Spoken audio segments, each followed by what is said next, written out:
నేను చదివిందే చెప్తున్నాను. అంత రెసిలియన్స్ కాక్రోచెస్కి ఉంటాయి. సంసారంలో వచ్చే పడే ఆటం మామూలుకి అంత రెసిలియన్స్ ఆడవాళ్ళకు ఉంటాయి. మీరు ఇందాక నుంచి చెప్తున్న దానిలో ఏం రిఫ్లెక్ట్ అవుతున్నదంటే ఆడవాళ్ళు కాక్రోచెస్ లాంటి వాళ్ళని రిఫ్లెక్ట్ అవుతున్నది. But the resilience of the cockroaches where it will never die even under the nuclear explosion. ఆడవాళ్ళు కూడా అంత రెసిలియన్స్ గా ఉండగలరు అన్నది, అంత శక్తివంతులైన ఆడవాళ్ళని చెప్పాం సార్. అంతే. రిఫ్లెక్ట్ అవ్వాలి. అప్పుడు there won't be any problem. అయితే ట్రైలర్లో ఒక 3 అంటే అబ్బాయిలకు ఉన్న క్వాలిటీస్లో 3 చెప్పారు కదండి అల్లు అరవింద్ గారు ఇక్కడ.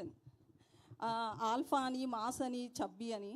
సో మీరు ఏ టైప్ యంగేజ్లో ఉన్నప్పుడు? నేను పరమ పొరంబోకు.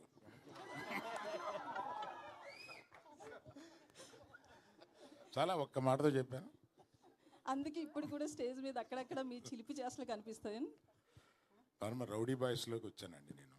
అలా పెరిగి వచ్చి ఆ తర్వాత అది కరెక్ట్ కాదేమో అనుకుని ఇక్కడ సెటిల్ అయ్యి పెద్ద మనిషి అయ్యి ఇప్పుడు పెద్ద మనిషి వేషాలు వేస్తున్నాను. అరవింద్ గారు